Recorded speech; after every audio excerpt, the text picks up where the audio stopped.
Bismillahirrahmanirrahim. Assalamualaikum warahmatullahi wabarakatuh. Perkenalkan, kami dari kelompok 4 dalam mata kuliah Aspek Hukum dalam Ekonomi Islam akan membawakan sebuah presentasi yang berjudul Transaksi Pertukaran Jual Beli atau Muawadhah.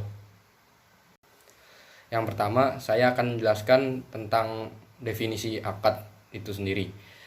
Akad secara bahasa berasal dari bahasa Arab, yaitu al-aqdu atau aqda yaqidu aqdan, yang berarti perjanjian, atau yang lebih tepatnya perjanjian antara dua belah pihak atau lebih.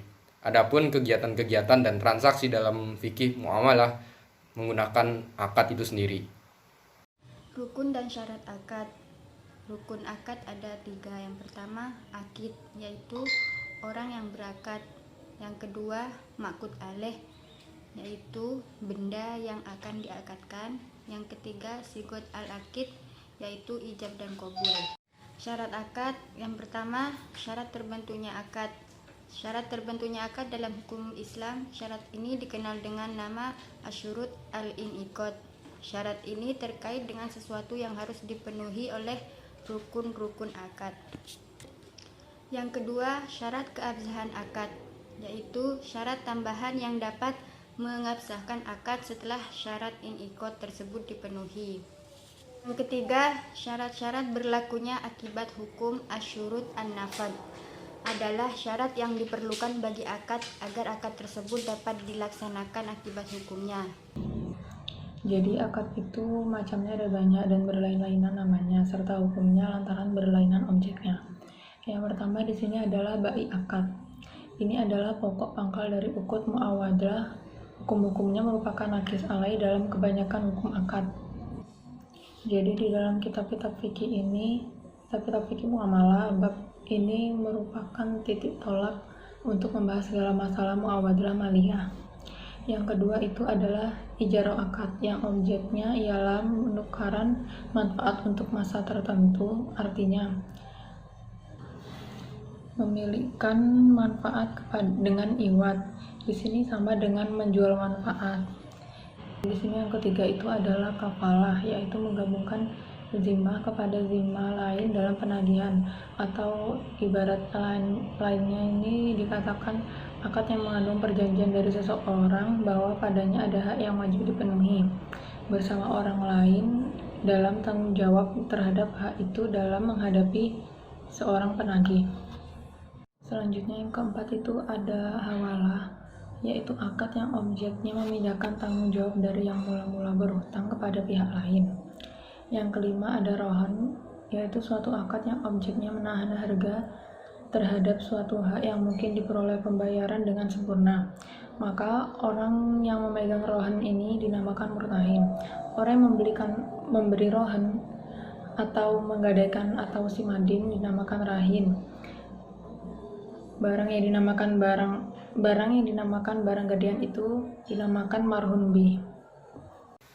Selanjutnya, saya akan menjelaskan tentang konsep akad muawadhah. Kalimat awadhah berasal dari bahasa Arab, yaitu awado yu'awidu, yang berarti tukar-menukar, mengganti kerugian, balas jasa, menebus, dan memberi kompensasi. Adapun akad muawadhah itu sendiri adalah akad yang dilakukan karena adanya motif bisnis seperti jual beli, sewa, ataupun yang lainnya.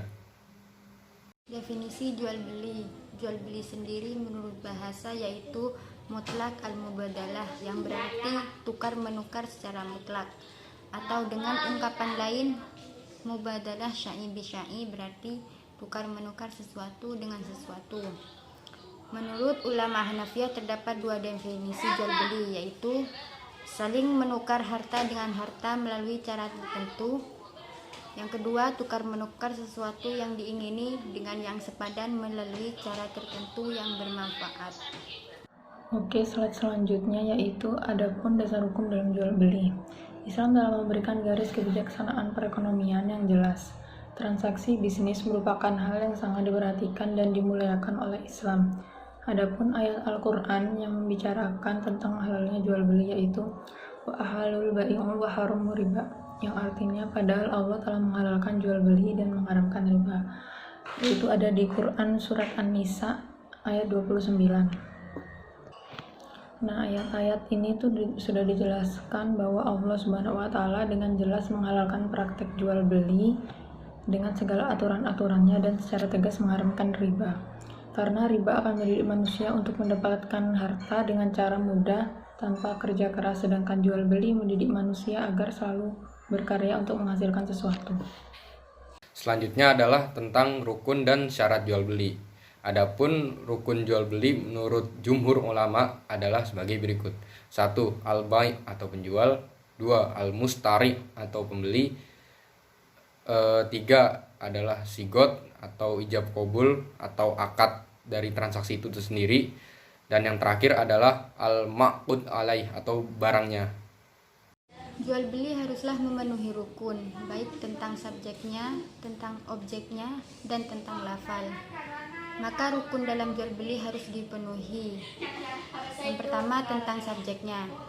Kedua belah pihak yang melakukan perjanjian jual beli haruslah yang pertama berakal agar dia tidak terkecoh. Orang gila tidak boleh melakukan jual beli. Yang kedua dengan kehendak sendiri bukan karena paksaan. Yang ketiga, keduanya tidak mubadzir. Yang keempat, baliw. Yang kedua tentang objeknya. Yang pertama itu adalah bersih barangnya. Yang dimaksud bersih barangnya ini adalah barang yang diperjualbelikan bukanlah benda yang dikualifikasi sebagai benda najis atau tergolong sebagai benda yang diharamkan.